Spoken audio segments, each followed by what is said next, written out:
Cordial saludo, espero que estén muy bien. Hoy vamos a realizar la última clase del semestre del curso Pensar la Historia y como lo prometido es deuda, vamos a tratar de analizar críticamente los últimos 20, 21 años de nuestra historia y para eso vamos a relacionar una serie de hechos, de personajes nacionales e internacionales y quiero que empecemos con el Plan Colombia, que es la conexión entre el gobierno de Andrés Pastrana, que ya lo estudiamos la clase pasada, y el de Álvaro Uribe Vélez. Y acá les traje la filosofía del martillo. Entonces, vamos a empezar a martillar estos personajes para comprender su importancia en nuestra historia. Entonces, ¿qué fue lo que ayudó a que Álvaro Uribe Vélez fuera el presidente de Colombia en el 2002? La primera tesis que quiero desarrollar acá es que Álvaro Uribe Vélez pudo ser presidente de Colombia porque aprovechó el contexto mundial, no solamente el contexto nacional. El Plan Colombia es una serie de millones de dólares que Estados Unidos, el gobierno de Estados Unidos, le dio a Colombia para combatir el narcotráfico. Y en esa época, los medios masivos de comunicación y el mismo caudillo Álvaro Uribe Vélez lograron vender la idea de que las FARC eran el mayor cartel narcotraficante de Colombia y uno de los mayores carteles de narcotraficantes del mundo.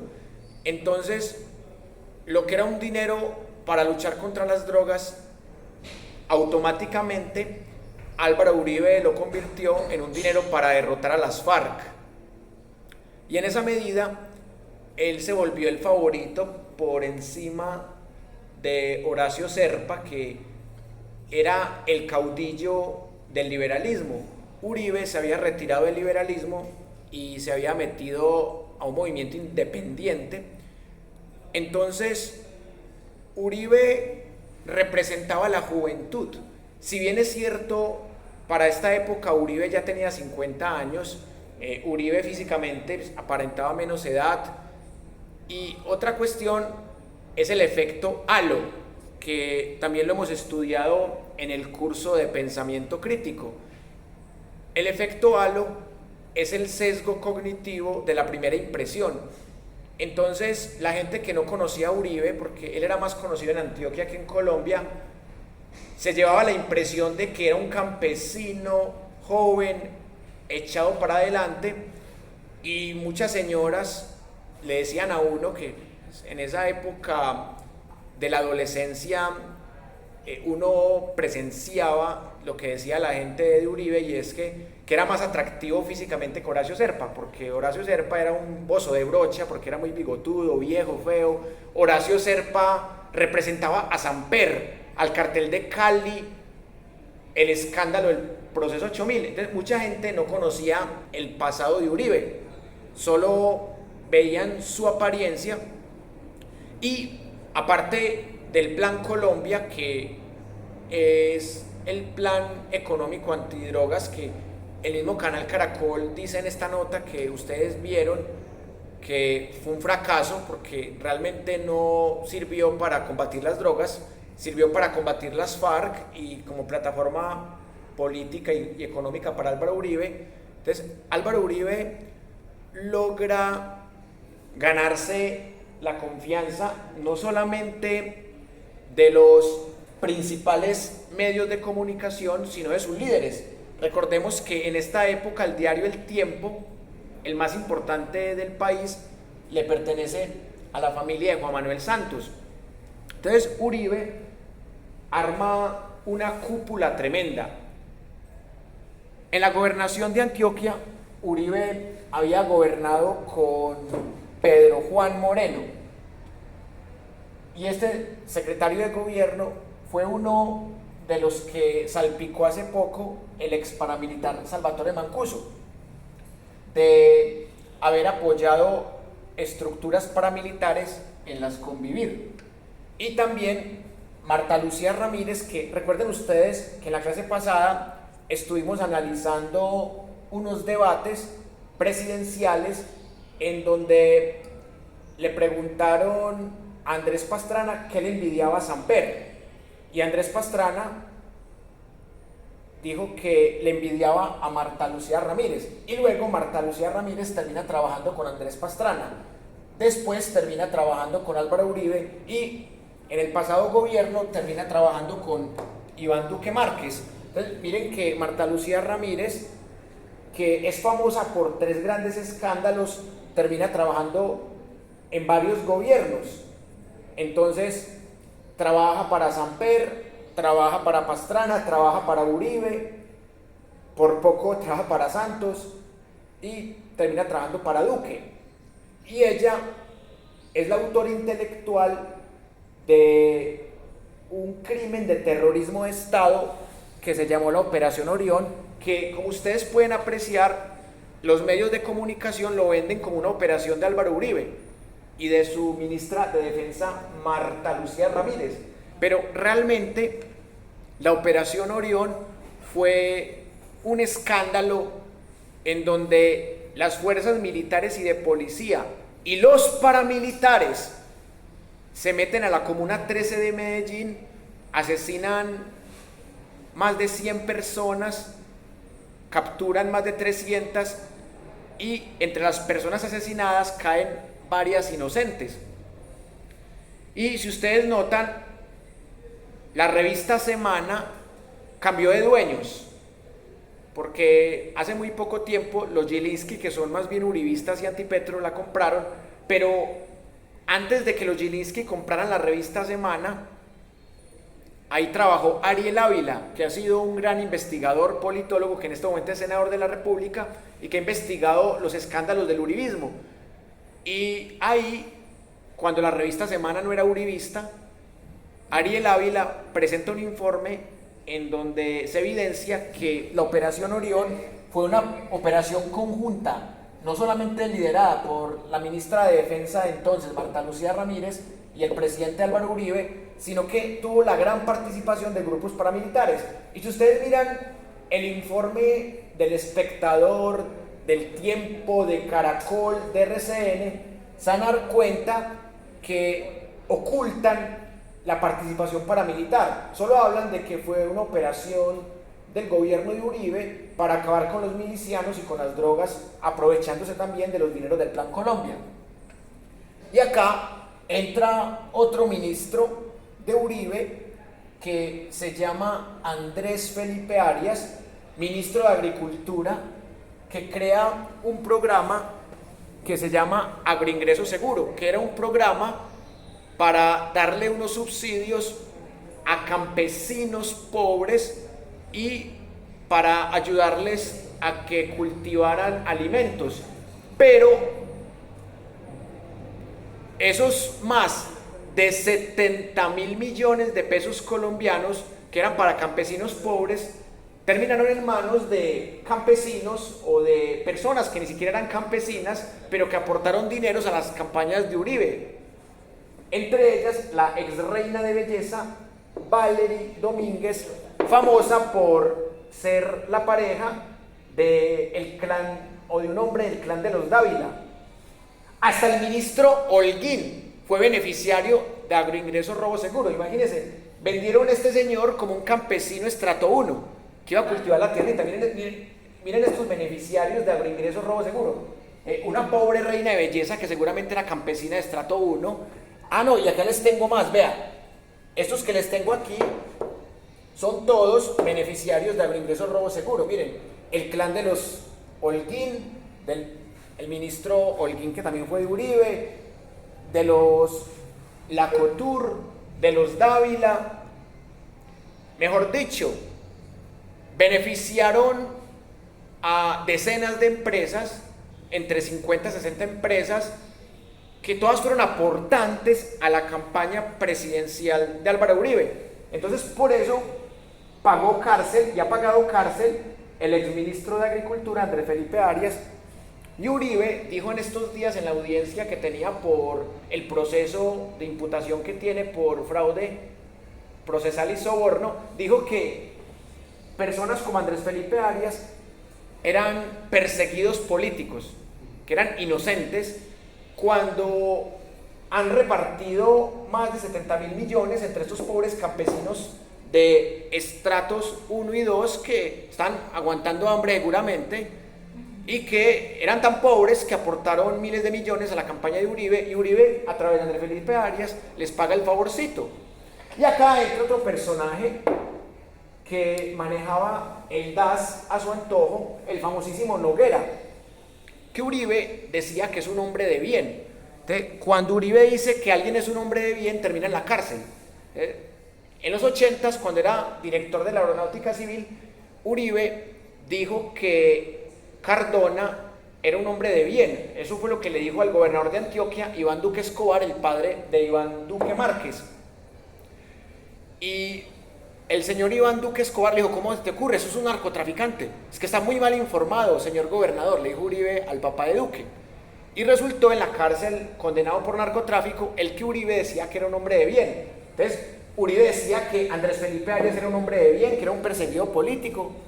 Cuando se mostró que se robaron esa platica, Noguera era un hombre de bien, pero terminó en la cárcel por las chuzadas del DAS y por paramilitarismo, porque terminó de llenar el Departamento Administrativo de Seguridad de la Presidencia de paramilitarismo. Por eso ya esa entidad ya no existe. Y estos que ustedes ven aquí, María Elvira Hurtado, por ejemplo, estos señores, todos estos fueron condenados, Velázquez, todos estos fueron condenados por las chuzadas del DAS, que fue un escándalo en donde empezaron a espiar de manera terrorista a cualquier personaje que se opusiera al régimen de Álvaro Uribe Vélez. No importa que fuera magistrado, periodista, defensor de derechos humanos, miembro de ONGs o docente, o sea, cualquier persona que tuviese algo de fama y que fuese opositora al gobierno de Uribe, la espiaron, la interceptaron. Ese escándalo se llamó las chuzadas del DAS y todos estos fueron condenados por ese delito. Este fue condenado por agroingresos, robo seguro, y esta señora pues no ha sido condenada por la Operación Orión, y ella pues, ha gozado de cierta impunidad, y lamentablemente pues el escándalo que tuvo con el narcotraficante Memo Fantasma y también el escándalo de su hermano, son cosas que a ella no le han afectado, porque al fin y al cabo ella estaba impune por la Operación Orión. Y acá tenemos otra joyita que se llama Mario Uribe Escobar, primo de Álvaro Uribe Vélez. Esta joyita no solamente fue condenada por parapolítica, sino que también fue un campesino estrato 1 beneficiado por el robo de Andrés Felipe Arias, agroingreso, robo seguro, que así fue como lo pusieron en las redes sociales. Entonces, esta joyita participó en estos dos escándalos, y aquí tenemos otra joyita que salía en fotos con narcotraficantes del cartel de Medellín, como los Ochoa, y él decía que no sabía que eran narcotraficantes, cuando todo el mundo sabía que eran narcotraficantes, lo mismo que Pablo Escobar, que Leder, que Gacha, alias el mexicano. Esta joyita se llama Santiago Uribe Vélez, condenado por paramilitarismo. Este no por parapolítica, porque este no era político, este era netamente paramilitar, fundador del famosísimo grupo paramilitar Los 12 Apóstoles, que entre otras cosas suena muy religioso el nombre de este grupo. Y el abogado Granados de Uribe no pudo salvar a este señor de que fuera procesado por el tema de los 12 apóstoles. Entonces, aquí tenemos la familia de Uribe, también está Dolly, que es una cuñada de Uribe, y su sobrina, que fueron condenadas por relaciones con el cartel de Sinaloa. Pero bueno, Uribe no tiene la culpa de tener esta familia, fue la familia que le tocó, porque ya hemos hablado que también le tocó un padre narcotraficante, según el periodista Fabio Castillo, que se llama Alberto Uribe Sierra. Bueno, y ahorita se me olvidó profundizar este señor, solamente les dije que Mancuso lo había mencionado. Este señor era el secretario de gobierno, entonces era el que coordinaba operaciones con paramilitares para matar campesinos que fuesen sindicados de colaborar con guerrillas. Y este señor peleó con Uribe. Y justo cuando peleó con Uribe, dijo que lo iba a denunciar. Y se montó en una aeronave y la aeronave extrañamente explotó. Entonces los medios oficiales dijeron que Pedro Juan Moreno había fallecido en un accidente, pero diferentes profesionales de peritaje, de odontología forense, determinaron que la aeronave en la que falleció este señor y un médico y otras personas fue producto de una explosión, es decir, que en esa aeronave había dinamita y que las heridas que tenía el cuerpo de este señor no eran heridas de un accidente como el de Chapecoense, un accidente aéreo, sino que eran heridas porque la aeronave había explotado, es decir, alguien le metió dinamita a la aeronave de este señor y de esa manera lo silenciaron. Este es uno de los testigos, de los 15 testigos asesinados que han estado en procesos contra la familia de Álvaro Uribe, llámese Mario Uribe, Santiago Uribe, contra el mismo Álvaro Uribe o contra parapolíticos como Luis Alfredo Ramos, que uno de los últimos testigos que asesinaron contra Luis Alfredo Ramos y contra Uribe fue uno residente en Bello, Antioquia, de apellido Areiza. Entonces, los medios oficiales dijeron, ay, qué pesar, se murió en un accidente, cuando varios investigadores forenses que tuvieron acceso al cadáver de ese señor determinaron que murió, que esa aeronave explotó con explosivos y había dos funcionarios del aeropuerto que conocían cómo estaba este cadáver y curiosamente eran dos funcionarios que con nadie se metían, pero resultaron muertos, asesinados. Entonces asesinaron a esos dos funcionarios, entonces solo por silenciar a este silenciaron a tres y este fue uno de los 15 testigos asesinados en procesos claves contra Uribe Vélez o contra su familia. Esto funciona como un clan mafioso, como la mafia siciliana. Y cómo olvidar la forma fraudulenta como se reeligió Álvaro Uribe Vélez, el famosísimo escándalo de la Yidis política. Se preguntarán ustedes por qué se llama así ese escándalo. Esta señora se llama Yidis Medina, era parlamentaria y resulta que estos tres señores, de la nada, porque Uribe es inocente, todo es culpa de los que lo rodean, estos tres señores tuvieron la ingeniosa idea de sobornar a Yidis Medina y a este otro parlamentario llamado Teodolindo. Bueno, que pueden ver ustedes que físicamente es como muy agraciado, por eso lo pusieron Teodolindo, porque es un hombre como que cumple con los prototipos de belleza occidental. Entonces, Teodolindo y Yidis Medina fueron sobornados por Sabas Pretel de la Vega, otro de los mencionados de apoyar el paramilitarismo por Salvatore Mancuso, ministro del Interior de Uribe, por Diego Palacio, ministro de Salud y de Protección Social también de Uribe, y por el señor Echeverry, que trabajaba en el departamento de la presidencia de Uribe. O sea, estos tres y Uribe, según el testimonio de Yidis Medina, que era una parlamentaria, estos tres y Uribe la sobornaron para que ellos votaran a favor de la reelección de Uribe y así Uribe se pudo reelegir.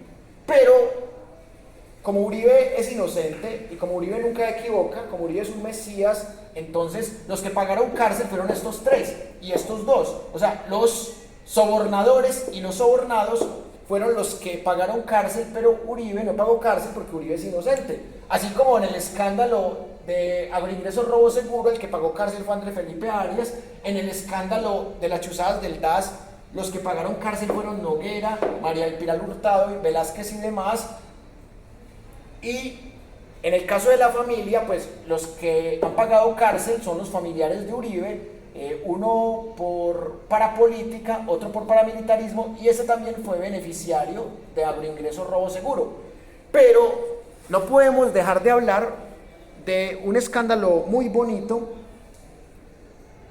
el escándalo más hermoso de la historia de Colombia, los mal llamados falsos positivos, en donde a los militares y a los policías les dio la ingeniosa idea de matar al primer bobo que vieran, y sobre todo un bobo que fuera pobre, campesino y feo. Entonces le ofrecían empleo a cualquier gamín que se encontraban por ahí o a cualquier campesino humilde, y lo llevaban para un lugar secreto, y allí lo asesinaban, le ponían las botas al revés, que por eso fue que se dieron cuenta, o a veces el tipo era zurdo y le ponían el fusil en la derecha, algo extraño, y así empezaron a descubrirse los 6.402 falsos positivos, que se aumentaron casi que en un 10%, no, un 100%, porque se pasó como de 80 a 800 por año, casi en un 100% los falsos positivos se aumentaron. Y como pasa en estos gobiernos, los que pagaron cárcel fueron los militares de bajo rango. Los grandes generales no han pagado cárcel, y el ministro de Defensa no solo no pagó cárcel, sino que lo eligieron como presidente para representar al uribismo, que luego se terminó torciendo, y esto lo hablaremos en la segunda parte de la clase. Pero resulta que Uribe, en su autobiografía No hay causa perdida, dice que en el ejército se encontraron con unas manzanitas podridas, y que él no tuvo nada que ver con eso, que él se había hecho una política de recompensas, que entre más guerrilleros mataran, más permisos y mejor les pagaban, pero que él no se imaginaba que había unas manzanitas podridas.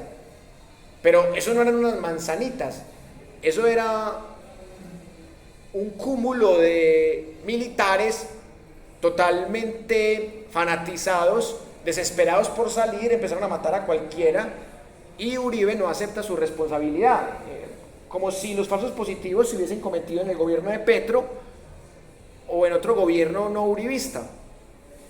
Entonces miren, acá también encontramos a otra joyita, el famosísimo Bonos Carrasquilla. ¿Por qué le dicen Bonos Carrasquilla? Porque este señor hizo endeudar a 117 municipios pobres para darle más ganancias a su empresa, y este escándalo lo hizo siendo ministro de Uribe y lo mantuvo siendo ministro de Iván Duque. Este fue el de la famosísima reforma tributaria que nos indujo al paro del 2021. Entonces, el señor Carrasquilla también fue muy importante en estos gobiernos uribistas, y por eso lo pusieron Ratasquilla, porque endeudó a 117 municipios, los dejó casi en la quiebra, y todo para favorecer sus empresas, sus paraísos fiscales en Panama Papers y en Pandora Papers, y sus reformas tributarias que gravaban la canasta familiar y que indujeron al paro. Bueno, y acá, aparte de estos beneficiarios de Agroingreso Robo Seguro, también está otra ministra del clan de los Char, Karen Abudinen. Esta señora se hizo famosa porque le aprendió al gran, honorable e inocente Andrés Felipe Arias. Se robó 70.000 millones de pesos. Se le abona que el robo fue 10 años después prácticamente, y que el peso ya estaba más devaluado, pero se roba más de 70.000 millones de pesos de las TIC, que era para que la niñez en zonas rurales y pobres tuviesen acceso a tecnología, lo que ustedes, quienes estudian ingeniería de sistemas, tanto manejan. Entonces, esa plática que era para la niñez, esta señora se la robó, literalmente se la robó, y todavía lamentablemente no ha sido condenada, pero ella dice que no, que fue que la empresa se la robó, la empresa que ella usó como intermediaria para dar los computadores. Y lo peor de todo es que la empresa le echó la culpa a ella, y ella le echó la culpa a la empresa. Entonces, y la plática se perdió. Qué tan raro que se pierda la plática en el uribismo, que son gobiernos tan honrados. Los únicos que roban son los castrochavistas como Gustavo Petro, ¿no? Los uribistas no roban, Entonces seguramente esa plática va a aparecer en cualquier momento, no sé cuándo. Entonces, esto es el resumen de la historia politiquera de Colombia en los últimos años.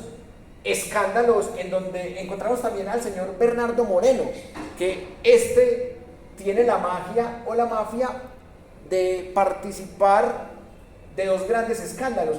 Participa en las chuzadas del DAS y también participa en el escándalo de la GIS política.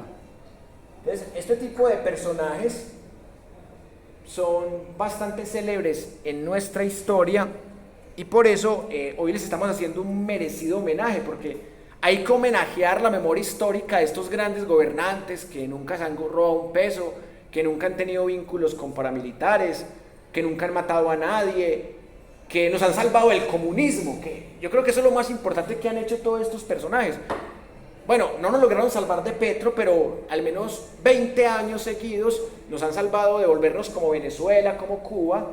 Y estos personajes que ustedes ven aquí hacen parte de una historia muy bonita para contar y que definitivamente la historia no se repite por hechos, pero sí por analogías. Entonces podemos decir que estos gobernantes han participado de los grandes beneficios del Plan Colombia y de lo que fue la guerra contra el terrorismo, una guerra que según el canal Caracol se perdió y Estados Unidos también dice que ese dinerito se perdió.